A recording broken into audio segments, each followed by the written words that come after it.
SPR साहब मेरी ज़रा गौर से बात सुन लें। आप जब पैदा भी नहीं ना हुए थे तब मैं अपने मुल्क को दुनिया में रिप्रेजेंट करता था। मैंने अपने मुल्क का दुनिया के अंदर सर ऊपर किया, इज्जत दिलवाई अपने मुल्क को।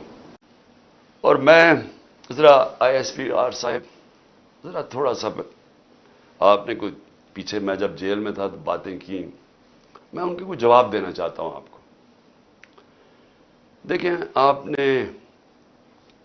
आपने ऐसी बातें की कि सबसे पहले कहा जी मैं दोगला हूं, कि मैं एक तरफ कहता हूं फौज मेरी है और दूसरी तरफ मैं उसकी तनकीद करता हूं या जो भी बुरा भला कहता हूं। आपने कहा कभी फौज को दुश्मन ने इतना नुकसान नहीं पहुंचाया जितने मैंने पहुंचाया।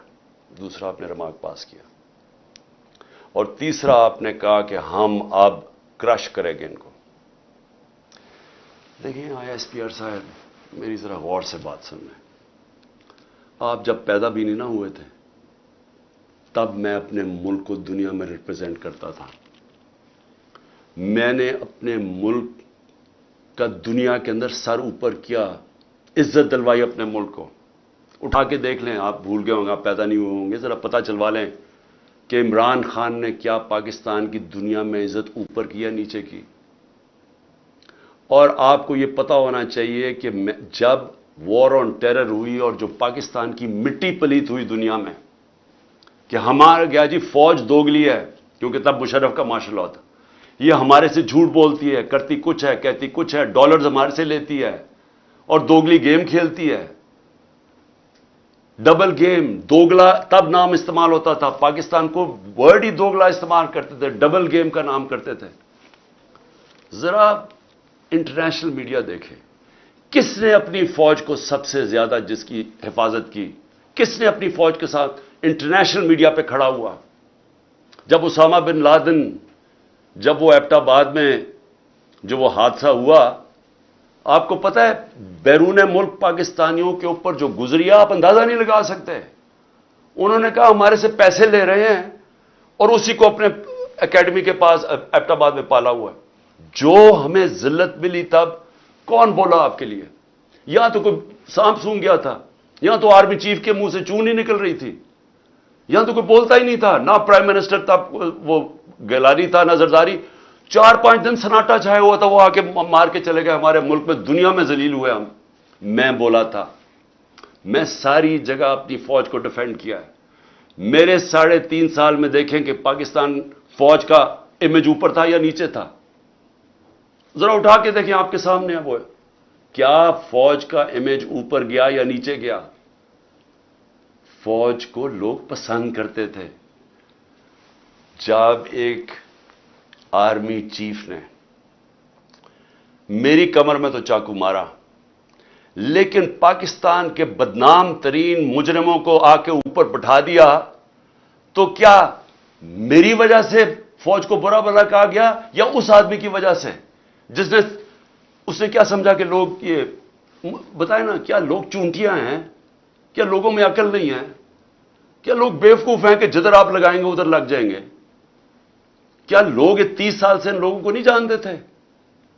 इसी फौज ने, मैंने अपने कानों से सुना हुआ है, जब मुझे ISI ने ब्रीफिंग दिया कि इन्होंने कितना, अब से नहीं 25 साल से मैं सुन रहा हूं कि कितना पैसा इन्होंने चोरी करके मुल्क से बाहर लेके गए हैं, कि जी अब चाइना से वापस आए तो या जरदारी ने ये डील की है तो फलानी प्रॉपर्टीज। हमें जो उन्होंने प्रॉपर्टीज दिखाई हैं वो इससे अरबों डॉलर्स के अंदर प्रॉपर्टीज हैं।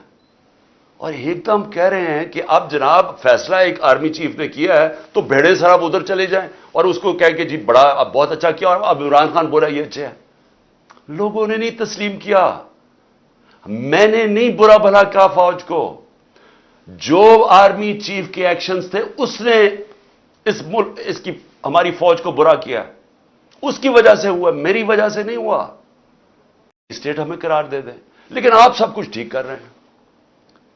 मुझे गोलियां लगी हैं, मुझे पता है किसने कौन जिम्मेदार है। क्या मुझे एक्स प्राइम मिनिस्टर जो सबसे बड़ी पार्टी का हेड, मुझे यह हक नहीं मिला कि मैं अपनी FIR कटवा सकूं? ISPR साहब फरमान दे रहे हैं कि हमारा तो بے بنیاد الزام لگایا گیا ہے. بھی آپ ہیں کون کہنے والے؟ یہ کس نے آپ کو رائٹ دیا ہے؟ ملک کا آئین یہ کہتا ہے کہ جس کے اوپر واردات ہوتی ہے اس کا رائٹ ہوتا ہے ایف آئی آر کٹوانا، تفتیش ہو، پھر وہ بے بنیاد بے قصور ثابت ہو جائے، بسم اللہ. لیکن آپ تو بیٹھ کے فرعون کی طرح فرمان پاس کر رہے ہیں کہ جی وہ تو ہمارا، میں نے تو غلط الزام. اور یہ کہنا کہ عمران خان جھوٹ بول رہا ہے، آپ کو شرم آنی چاہیے ایسی باتیں کرتے ہوئے. عمران خان کو 50 سال یہ قوم جانتی ہے. اس قوم کی تاریخ میں اگر کسی ایک آدمی کو اس قوم نے سب سے زیادہ پیسہ دیا ہے، جو سب سے زیادہ خیراتی کام، وہ عمران خان کر رہا ہے. اور وہ کیوں دیتے ہیں؟ کیونکہ ان کو پتہ ہے کہ وہ دیانتدار آدمی ہے، وہ چوری نہیں کرتا پیسے، وہ سچ بولتا ہے. عدالت کے اندر جب میرا کیس لگا فلیٹ کا، عدالت نے، سپریم کورٹ نے کہا صادق اور امین ہے. آپ کو کس نے اجازت دی ہے کہ یہ کہنا جی جھوٹ بول رہا ہے یا دوگلا ہے؟ آپ کو شرم آنی چاہیے. کبھی آئی ایس پی آر نے اس طرح کی باتیں نہیں کی. آپ تو کود کے آ گئے پالیٹکس میں، آپ پارٹی بنا لیں اپنی. اور میں اس کے علاوہ، میں آخر میں، کیونکہ میں اپنے آپ کو کنٹرول کر رہا ہوں کیونکہ مجھے بڑا غصہ ہے اس چیز کے اوپر کہ اس طرح کے الزام لگانے، اور آپ کو پتہ ہی نہیں آپ بات کیا کر رہے ہیں، اور اس آدمی پہ لگا رہے ہیں جس کو ہمیشہ وہ چاہتا ہے کہ اس کی فوج مضبوط ہو. اور میں آپ کو یہ بتاؤں، میں ڈرامے نہیں کر رہا، کیونکہ میرے پیسے ملک سے باہر نہیں پڑے ہوئے. میں نے بھاگ کے، میرے اوپر 145 کیسز سے ملک چھوڑ کے باہر نہیں بھاگا. میں نے یہ نہیں کہا کہ مجھے ای سی ایل پہ نہ ڈالنا، میں ڈالو مجھے ای سی ایل پہ، میں جانا ہی نہیں چاہتا ملک سے باہر. اور میں یہ آپ کو دوسری بات بتا دوں، وہ لوگ جن کے پیسے باہر پڑے ہیں، جن کے ساتھ آج ہماری اسٹیبلشمنٹ کھڑی ہے، جن کا سٹیک ہی پاکستان میں نہیں، اب جب روپیہ 300 کراس کر گیا ڈالر، تو ان کو کیا فائدہ، نقصان ہوا ہے؟ ان کی تو دولت ڈالرز میں پڑی ہوئی ہے، ان کو تو فرق ہی نہیں پڑا. لیکن سارا تنخواہ دار طبقہ، پولیس، سرکاری نوکر، ہمارے فوجی، ساروں کو آج ان کے گھروں میں پوچھیں کہ ان کے اوپر کیا حالات ہیں. پوچھیں نہ ذرا، ان کی بیویاں بیچاری جو بیچاری دیکھ رہی ہیں کہ قیمتیں بڑھتی جا رہی ہیں، ان کی جو، جب باجوہ نے ہماری گورنمنٹ گرائی تھی تو جو 100 روپیہ تھا وہ آج صرف مشکل سے 55-60 روپیہ خرید سکتا ہے. اس کی قیمت صرف 55 سے 60 روپے، اور اب روپیہ اور گرا ہے تو اب اور نیچے چلی جائے گی، مہنگائی اور بڑھ جائے گی. کون ذمہ دار ہے اس کا؟ عمران خان ذمہ دار نہیں ہے. آج جس آدمی نے سازش کر کے گرایا وہ ذمہ دار ہے. اور اگر آپ میں برداشت ہو تنقید کی، کیونکہ تنقید سے اصلاحات ہوتی ہے. آپ ایک معاشرے سے، ادارے سے، ایک انسان، آپ تنقید ختم کر دیں وہ مر جاتا ہے. سوویت یونین کیوں ٹوٹی؟ کیونکہ وہاں تنقید ختم تھی. وہاں بھی اسی طرح کے، جس طرح آپ آج حرکتیں کر رہے ہیں کہ جو منہ کھولتا ہے اس کے اوپر پڑ جاتے ہیں، وہاں بھی یہی ہو رہا ہے، ہو رہا تھا، وہ ٹوٹ گیا. جو بھی معاشرہ آگے بڑھتا ہے اس کے اندر تنقید کی اجازت ہوتی ہے.